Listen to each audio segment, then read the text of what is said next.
and I could not be more excited. But we got a top three first, don't we, sir?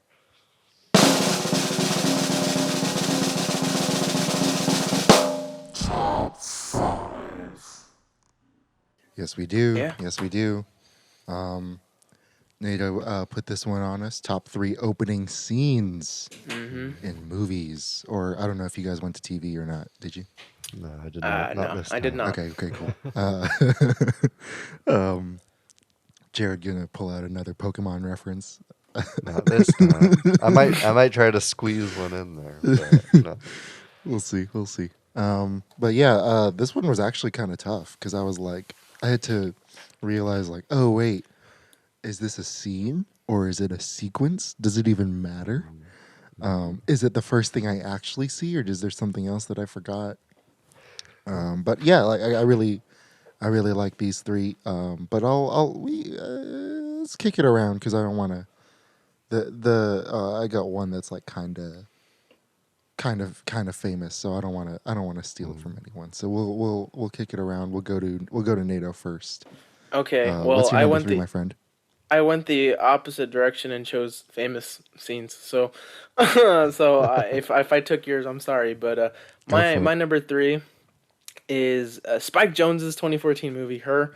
I really love the just black to close up of Theodore Twombly, already immediately setting the tone for the intimacy that's to come. It feels rather uncomfortable, but also not because it's actually really aesthetically pleasing with the nice like pinks and oranges, Mm-hmm. along with just like I think that's the most normal I've ever seen Joaquin Phoenix look, like just super normal.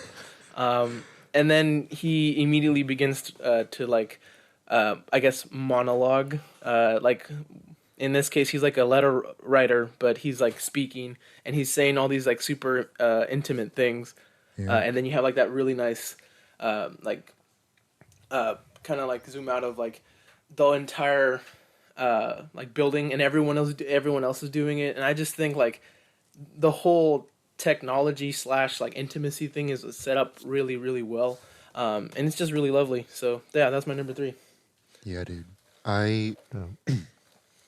I've been rewatching a lot of like old Joaquin Phoenix too, and it's like, or not old, but like classic, Hmm. and it's so good. His whole career, man. Yeah. Like I rewatched Signs like a month ago, and he's Mhm. excellent in there. And then I rewatched Gladiator just last night, and oh my god, it's so great. He's so over the top. It's Yeah, funny. Yeah. he is. Nope. Mm, okay, cool. It's my I'm sorry. I thought when you said like, oh, what's your number three? I was kind of like, oh, are we gonna go like around, Yeah. like a round No, table? we are. Okay, Yeah. good. Okay, good. I was like, I was about to go two. It's the same as your other two episodes. Yeah, you've been on this podcast the I, most. I no, I know, but I was just every single time, I'm just like, Yeah. should I go now? Yeah. Should I keep going? If you want, you can. No, No, it's good. go ahead. Uh, I'm gonna all right. keep it traditional. Okay. My number three is one of the most fun opening scenes that I've seen or that I could think of, and that is from Edgar Wright's Baby Driver. Ooh. I love it. I think it's fantastic. You get a lot of info about a character despite like zero dialogue on his end. You know essentially the plot of the movie right away. It's fun as fuck. The music is great. Bell bottoms go hard. It's just a fantastic scene all around. It's just impressive and entertaining as hell. Yeah, it's amazing. Agreed. Mine is also very is a very high octane opening scene. Mm. Of course, uh, you know it's not a Jared Cast episode if I don't mention Mad Max Fury Road. But I gotta mention Mad Max Fury Road. There's technically like some little like news clips, in audio and monologuing, and you know that shot of that classic shot of a nuke going through a forest and like ripping the trees apart. But the opening scene of the narrative of the story shows us a two-headed lizard in the foreground, and then it scuttles and scuttles and scuttles towards this mysterious figure, who we realize soon after that it's Tom Hardy, as he's taking a piss in the middle of the desert, and then he stomps on the lizard and just bites its head off, and he turns around to the camera, and he's just the most like mad looking. He's truly a Mad Max. He's lost his humanity completely. And then he hears the cars coming after him, and it's a simple scene, but it's one that like immediately sets the hero's journey, from like being just an empty shell of a person, a hermit, a desert hermit, into someone who learns how to become a hero again. So yeah, Mad Max Fury Road. Cool. That's a dope opening. One thing I will say that always bothered me is I went to go watch it with my friend, and I think at this point everyone kind of like low key was making fun of it for it, but the fact that like everything is loud as fuck in that movie, like the cars and everything like that. So, but the one thing that's always kind of bothered me is like Max kind of leaves, right, and then it's complete silence, and then out of nowhere you just hear like the like all of them come at the same time. I don't know why personally for me I was like, I feel like I would have heard them already. Like they wouldn't just come out of nowhere like. Yeah, know? it's the Buster Keaton law of sound design. Yeah, It's not on screen; it don't exist.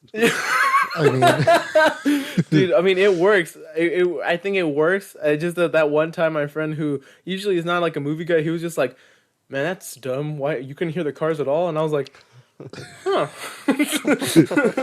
I think it doesn't matter. I think it's a movie where a guy with a flamethrower guitar is sitting on top of a truck while it's going.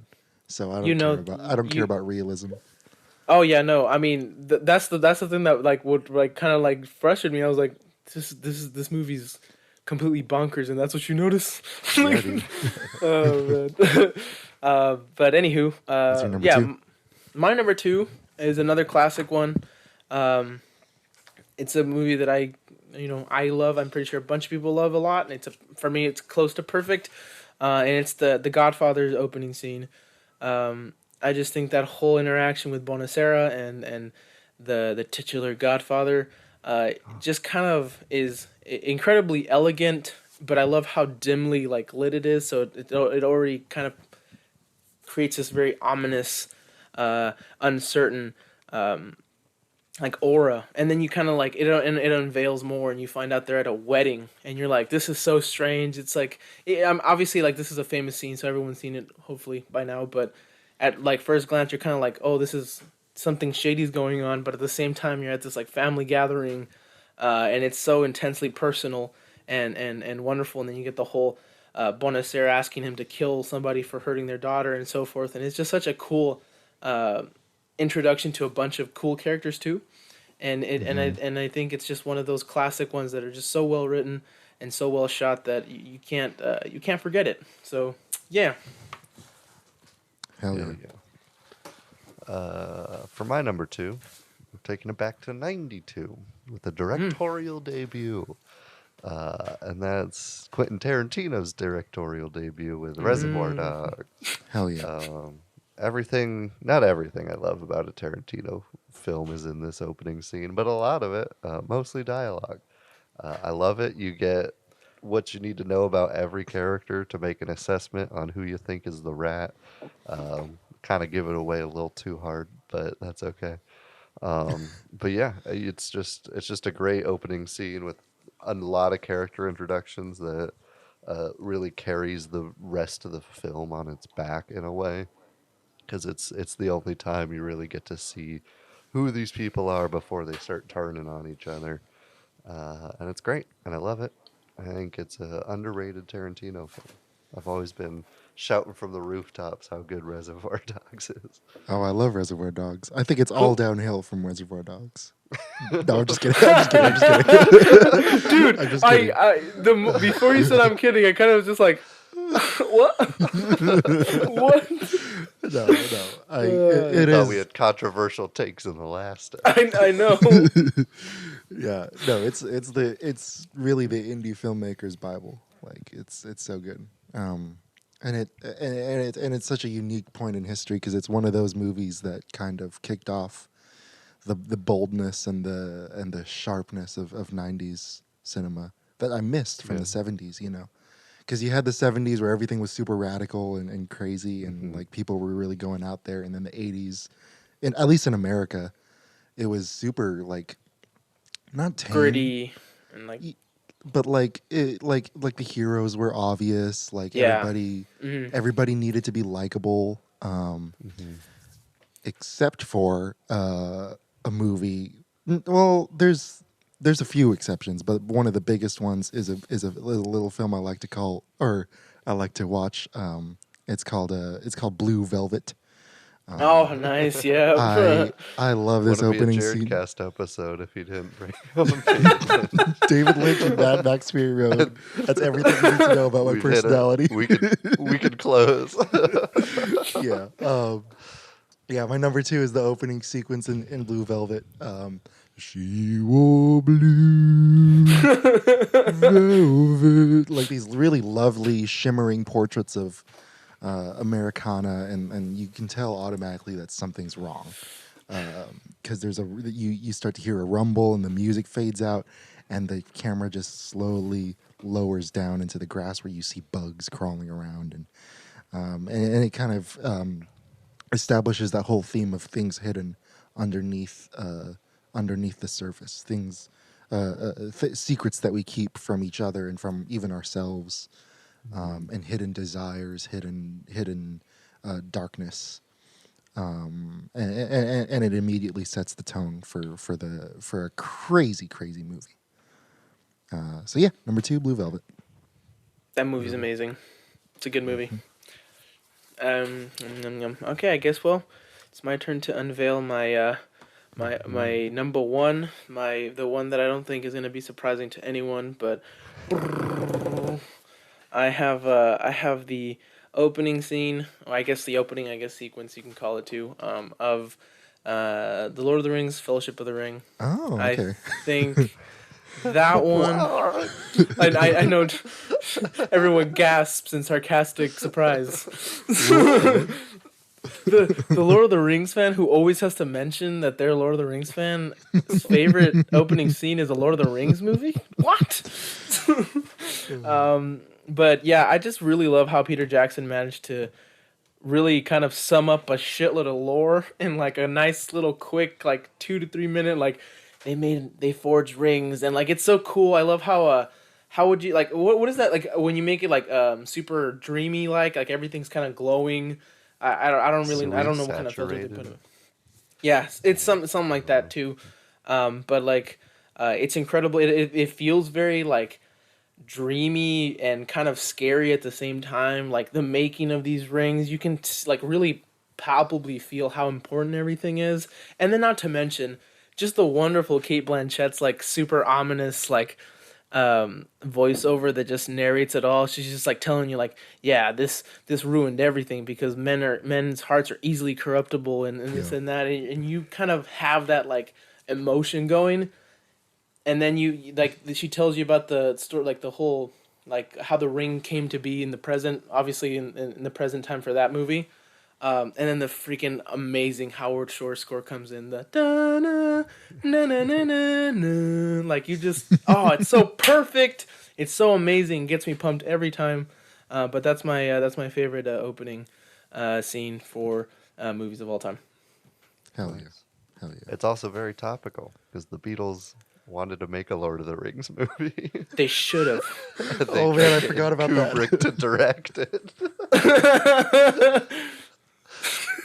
They literally went to Tolkien and they're like, "Can we do it?" And he's like, "No, please fuck off." Oh, man. Okay, do you know why Tolkien said no, or was he just being like, no, I don't want? Well, because it smart. would be terrible.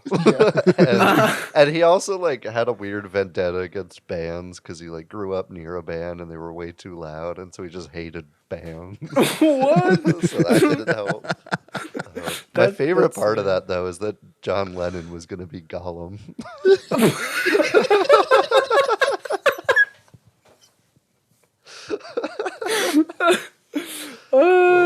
That's great. gosh. That's great.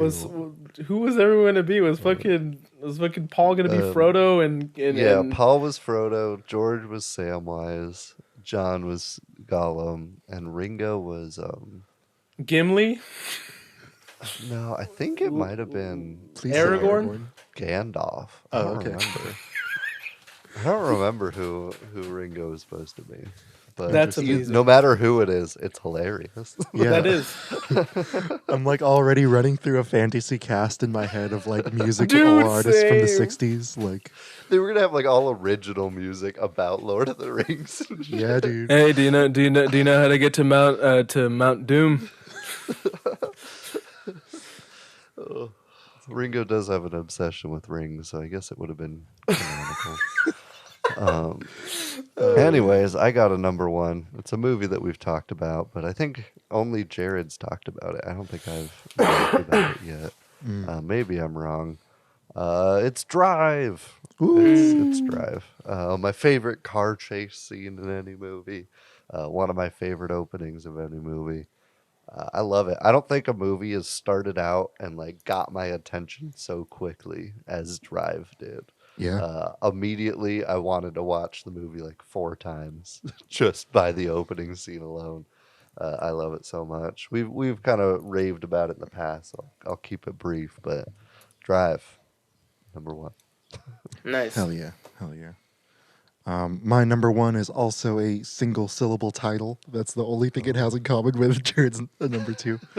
I feel bad because my segue for my number two was so good. It was amazing. I'm not gonna lie to You you. give you enough props for that. This one, not so much. No. This is my worst segue ever, but it's okay because this is my favorite opening scene ever. It's, of course, the opening scene of the movie Wes Craven's Scream. This is my favorite slasher film, probably of all time. Maybe tied with Texas Chainsaw, but I really love this movie. And I love how smart it is. I love the like it's so well directed and so well paced. The murder of spoiler alert, Casey Becker, played by Drew Barrymore, who's excellent as usual, but she's like the first billing on the poster. So nobody knew in 1996 that she'd be the first to die, and there's this really awesome phone call where he tricks her into giving the wrong answer for a Friday the 13th quiz, and then kills her boyfriend and disembowels him, and then she gets so close to surviving. She gets so freaking close to yelling and yelling help to her parents, and he gets her, or they get her.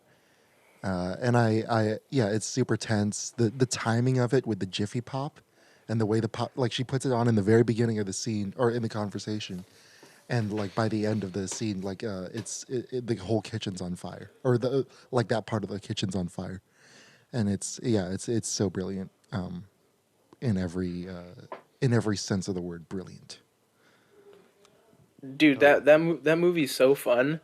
And that opening scene is like fun until it's not. Like I'm not once it gets like serious, you're like, oh gosh, like this is really disturbing.